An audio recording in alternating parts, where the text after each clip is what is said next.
Have a nice day to each and everyone. I am Lagrosa Bivilin, and our new topic is about issues and trends in children's literature. Supposedly, I have prepared here an activity for you, but then unfortunately, um, since it is only a video report, so we cannot have an activity. So let's proceed. I have here a question. What other books that have issues have you read? So, if you read those books that have issues like issue on violence, death, um, issue on sexuality, or many more, and are you open to the idea of using those books of children to read, or did you share it to your friends, to your families, or to your younger brothers and sisters? All right, so this afternoon, our lesson focuses on making literature recommendations for children and for adolescents. This lesson also discusses how issues and trends on books can enhance opportunities to choose an appropriate one for children and young adults. By the way, let us define first what is issues and trends. As I have researched, the meaning of issues is it is something that people are talking about or thinking about. So meaning it is the topic, and trends it is a general direction of change, or it's a way of behaving, proceeding, etc. that is developing and becoming more common. So when we say trends, it is the what is popular nowadays, or what is trending, no, popular or trending. So every year, experts in children's literature gather to assess the latest issues and trends. Reputable leaders in children's literature, such as Scholastic, predict what kids are interested in and where their interest will go next as far as book choices are concerned. According to Cynic and Almadi 2013, publishing trends are truly driven by a vital community of readers, which is our kids. We see readers get excited about books, talk about them, and share them with their friends. Before you know it, a book is trending, and more kids are vying to read, and they cannot get enough of it. So, children's literature is the cornerstone of learning for young kids and an important tool in promoting young readers. So let's explore common issues and trends for children literature, which acts as a gateway to enjoying young adult literature. Trends have the power to create lifelong readers. As educators, it is important to know the current children's literature and trends and be reading the relevant books in order to recommend them to the youth. Introducing kids in book one can help them to build a relationship with their characters in great foundation and helps them to establish children as lifelong readers. Now, in choosing literature for our kids or to our students or making books recommendations, we need to know our audience. When we know our students and what interests in them, so as well as their ability levels, we are much better equipped to hand them a book they will love.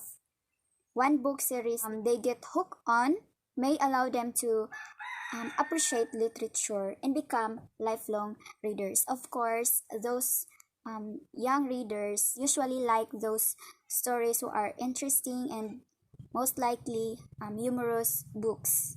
Reputable leaders and librarians agree that the current trends in children's literature for beginning readers remains to be humorous picture books, as I said while ago. So, um, leaders and librarians agree that the current trends judge sa children's literature is humorous picture books, meaning those books that have more illustrations, colorful siya, and interesting. So for older readers, however, they continues to be an interest in the timely and new topics such as bullying, survival, nature, novels and cartoons, and tough girls. So the first one is bullying. So bullying seems to be at the top of the list. Why? Because every child will face the effects of bullying sometime in their lives. So bullying it seems to be at the top of the list because bullying is, it is a serious issue. So most likely children will face this kind of issues. And children's authors know this and they will include bullying as their themes in their storytelling. So just like for example, Sandy in the Park by Bill Kaufman. This story is about Morton and his wife sat on a park bench while their young son Larry plays in the sandbox with another boy. So everyone is happy until the boy suddenly throws a shovel full of sand at Larry. So here, there is a bullying that happened. That certain boy bully the son of Morton. Those boy throws a shovel and ang nahitabo is that gibully siya nga na ang parents sa bata. So the next one is survival stories. Survival stories are always popular with young readers as they filled with excitement and tension. For example is the 12 Labors of Hercules. 12 Labors of Hercules, it is an example of a survival story since Hercules here is Hercules survived all the 12 labors. So he faced it with courage and also he is brave to face those challenge. He survived it all even though he encountered mga monsters. The next is we have nature and environmental issues. So nature and environmental issues are trending theme. Whether science fiction or real-world eco issues as they offer into wild page-turning adventures. So in these issues, it's about the environmental issues, the nature issues, just like for example pollution, tsunamis, mga landslides, floods. So we have here an example, The Curious Garden by Peter Brown. In the story of The Curious Garden by Peter Brown, this book explores the serious environmental issue of deforestation. It is a picture book filled with colorful illustrations from page to page. Liam here is a young boy who lives in a city where people don't have gardens and there are no blooming fields. This young boy tends to have a garden. Soon, his garden spreads throughout the city, and this young boy became an adventurous gardener. Other people soon joined Liam in his gardening efforts, and the whole city became lush green. In this story, the students might encourage or inspire to have their own garden in their yard. The next one is novels and cartoons. Novels and cartoons become wildly popular, especially with reluctant readers. Now, novels and cartoons, examples of these are Diary of a Wimpy Kid by Jeff Kenny and Captain Underpants. Let us know about these stories. The first is The Diary of a Wimpy Kid. It is an animated movie based on the book by Jeff Kenny. Preteens will enjoy the movie's simple animations and basic plot, but its violence and themes mean it is not a movie for younger children. So meaning, Diary of a Wimpy Kid is not recommended usually for young readers under 8 years old. It is a rated PG or it needs parental guidance. So it is not suitable for under 8 years old and it's okay for 10 years old and above.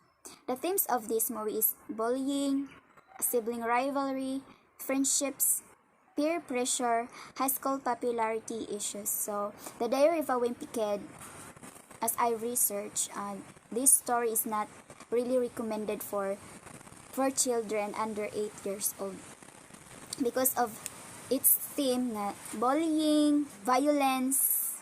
In the story, the violence issue is like when Greg hits Rolly with his bike and Greg is smashed into a wall and later shoved to the ground. Greg is pushed down and punched in the face. Another story is The Captain Underpants. So as I've researched, The Captain Underpants is the first epic movie. It is a comic animated movie based on the very popular book series by David Pilkey. There are some scenes and characters in this movie that might scare your young children, so it isn't recommended for children under 5 years old. It needs parental guidance for 5 to 8 years old. Also not recommended because of its violence.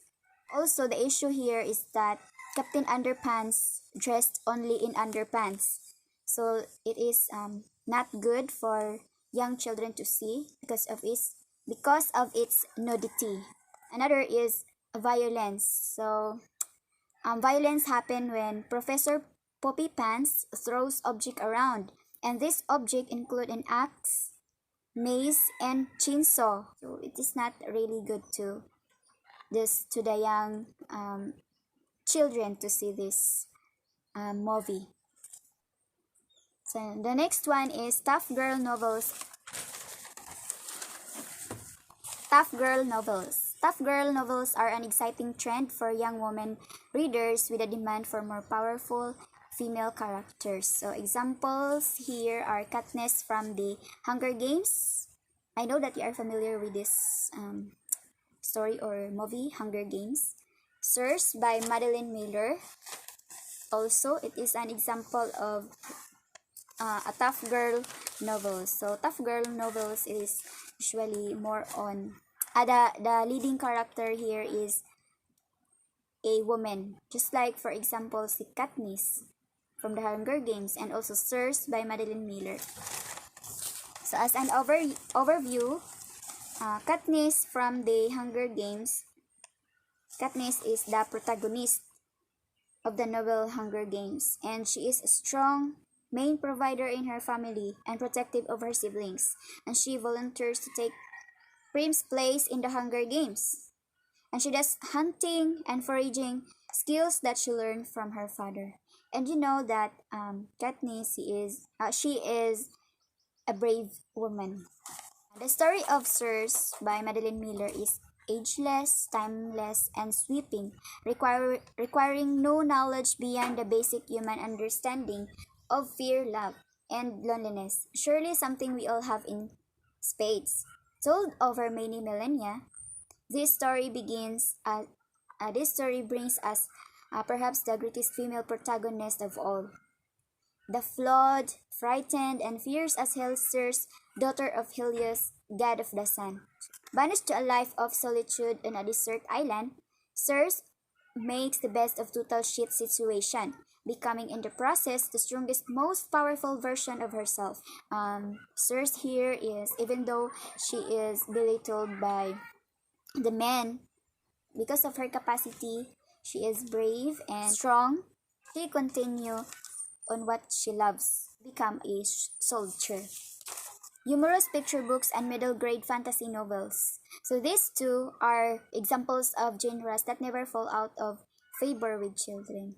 Because you all know that humorous picture books usually mo interesting na mga books that the children loves to read because of its colorful illustrations. Diversity in children's books and middle grade books is more of movements than a trend, and diversity in children's literature is here to stay. According to New York Times bestsellers list for children, Harry Potter, Captain Underpants, Diary of a Wimpy Kid, and Percy Jackson are some of the longest children's series to stay of the bestsellers list. So diversity, it is also tackled here, the diversity in children's books. So what is the importance of diversity in children's literature books? Now, the goal of diverse literature in many ways is to expose children to stories that often are not told. And through diverse literature, children get a chance to learn about people who might be different from them or going through different challenges they might not face. And also, it helped them to be more compassionate and a caring citizens in our country. And that's all for my part, since my part is only the introduction of this topic. And thank you for listening, and God bless.